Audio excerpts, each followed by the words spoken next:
साल 2024 में होने वाले विधानसभा चुनाव के लिए अभी 1 साल का समय बचा हुआ है और इसी के चलते सभी दलों ने अपने पक्ष में माहौल बनाने की शुरुआत जमीनी स्तर से कर दी है, जिसके लिए कांग्रेस नेता और राज्यसभा सांसद प्रमोद तिवारी ने प्रतापगढ़ में बीजेपी पर जमकर निशाना साधा।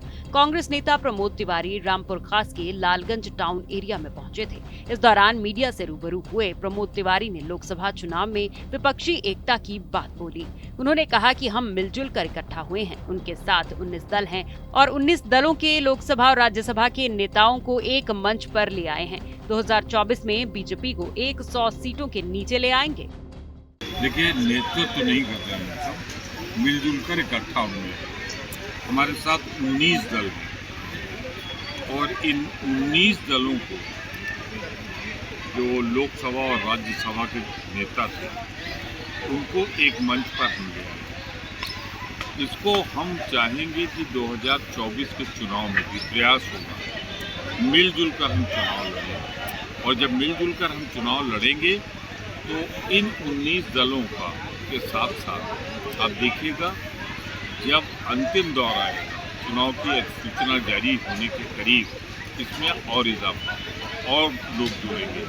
उनसे बात चल रही, वो कह रहे हैं हम इसलिए नहीं कर रहे हैं जिससे हमें कहीं और प्रताड़ना न मिले, क्योंकि ये सरकार ईडी, सीबीआई, इनकम टैक्स का इस्तेमाल वैसे ही करती है जैसे अपने फ्रंटल संगठन। तो हमें उम्मीद है कि 2024 में हम मोदी जी की पार्टी को 100 सीट के नीचे ले आएंगे। इतना ही नहीं, इस दौरान वो केंद्रीय मंत्री ज्योतिरादित्य सिंधिया पर भी हमलावर रहे। उन्होंने कहा कि वो उस पार्टी की आलोचना कर रहे हैं जिसने उन्हें सांसद बनाया, लेकिन अभी तक जितने एयरपोर्ट का आपने उद्घाटन किया वो सब कांग्रेस की देन है। वो उनके समय में बन रहे थे और उनका अब उद्घाटन किया जा रहा है। अब जो उड्डयन मंत्री इनके पिताजी मंत्री थे माधवराव जी, अब इस तरह तो अपने पिताजी की कोई आलोचना कर रहे हैं, उस पार्टी की आलोचना कर रहे हैं जिसने उनको सांसद बनाया, मंत्री बनाया। उनकी अपनी कुछ मजबूरियां हैं, लेकिन अभी तक तो जितने एयरपोर्ट का उद्घाटन आपने किया वो सब कांग्रेस की देन है। हमारे समय से बन रहे थे, आपने उनका उद्घाटन कर दिया। तो ऐसा कुछ नहीं आप कर रहे, कोई नई चीज़ लेके आप नहीं आ रहे। ये हमारी पॉलिसी राजीव गांधी के समय से थी, ज़्यादा से ज़्यादा जोड़ो, और उसी के तहत ये बने हैं।